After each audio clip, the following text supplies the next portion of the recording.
Praise Lord pastor അമ്മമാരെ, ഇത് നിങ്ങളോടുള്ളൊരു ചോദ്യമാണ്. കുറേ ദിവസങ്ങളായി പാസ്റ്റേഴ്സിനോട് ചോദിക്കുന്നു. ഇനി പാസ്റ്റർ അമ്മമാരോടുള്ളൊരു ചോദ്യമാണ്. നിങ്ങളെ ഒന്ന് സ്വയം ശോധന ചെയ്യുവാനായിട്ട് പാസ്റ്ററിനെ നോക്കി പാസ്റ്റർ പറഞ്ഞതിനനുസരിച്ച് അണ്ടറിൽ ഓച്ചാനിച്ച് നിങ്ങൾ ഇരിക്കുകയാണെങ്കിൽ, ഹല്ലേലൂയ, നിങ്ങൾക്ക് എന്താണ് സ്വർഗത്തിൽ പ്രതിഫലം കിട്ടുന്നത്? 1 കൊരിന്ത്യർ ലേഖനത്തിൽ 3-ാം അധ്യായത്തിൽ പറയുന്നു, തീ അതിനെ ശോധന ചെയ്യുമ്പോൾ വൈക്കോല്, കച്ചി, പായൽ, സ്വർണം, വെള്ളി, എന്താണോ നിങ്ങൾ ചെയ്ത പ്രവൃത്തി അതാണ് തെളിഞ്ഞ് നിങ്ങൾ രക്ഷ പ്രാപിക്കും. പക്ഷെ പ്രതിഫലം ഉണ്ടാകത്തില്ല. നിങ്ങൾക്ക് പ്രതിഫലം ഉണ്ടാകണമെങ്കിൽ നിങ്ങൾ കർത്താവിൻ്റെ ക്രൂശ് ചുമക്കണം. നിങ്ങൾ ഭവനത്തിൽ ആസ് എ തക്ക തുണയാണ്, ഭാര്യയാണ്. ഞാനും ഒരു ഭാര്യയാണ്. ഞാനൊരു പാസ്റ്ററായിട്ട് നിൽക്കുമ്പോൾ എനിക്ക് കർത്താവ് തന്നൊരു ദൗത്യമുണ്ട്.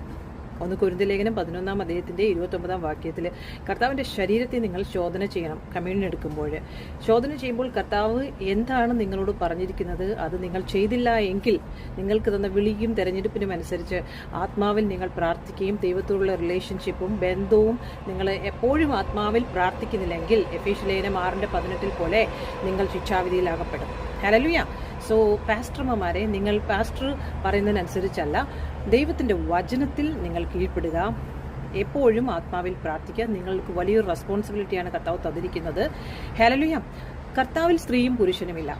വ്യക്തമായി കർത്താവ് ഗലാത്യ ലേഖനം 3:28 പറയുന്നു, യൂനിയ എന്ന സ്ത്രീ അപ്പോസ്തലയാണെങ്കിൽ ഒരു മറിയ യേശു കർത്താവിൻ്റെ തലയിൽ ശവസംസ്കാര ശുശ്രൂഷ ചെയ്യുവാനായി മുന്നോടിയായിട്ട് യേശുവിൻ്റെ തലയിൽ അവളെ കൊണ്ട് എണ്ണ ഒഴിപ്പിച്ച് ശവസംസ്കാര ശുശ്രൂഷ ചെയ്തെങ്കിൽ ഇത് എല്ലായിടവും പറയണമെന്നാണ് വചനത്തിൽ എഴുതിയിരിക്കുന്നത്. നിങ്ങൾ തന്നെ വായിച്ചോളൂ. മത്തായി സുവിശേഷം 26-ാം അധ്യായത്തിൻ്റെ 7 മുതൽ വാക്യങ്ങളും മർക്കോസ് സുവിശേഷം 14-ാം അധ്യായത്തിന്റെ 3 മുതലുള്ള വാക്യങ്ങളും പാസ്റ്റേഴ്സും പാസ്റ്റർമാരും ഒന്നിരുന്ന് വായിക്കണം.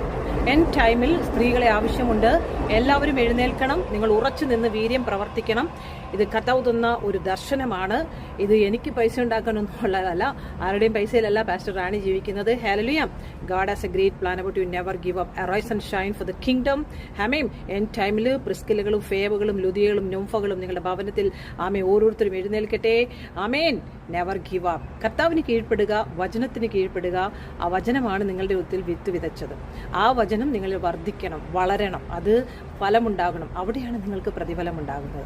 പാസ്റ്റേഴ്സിന് സുബോധം പ്രാപിക്കട്ടെ.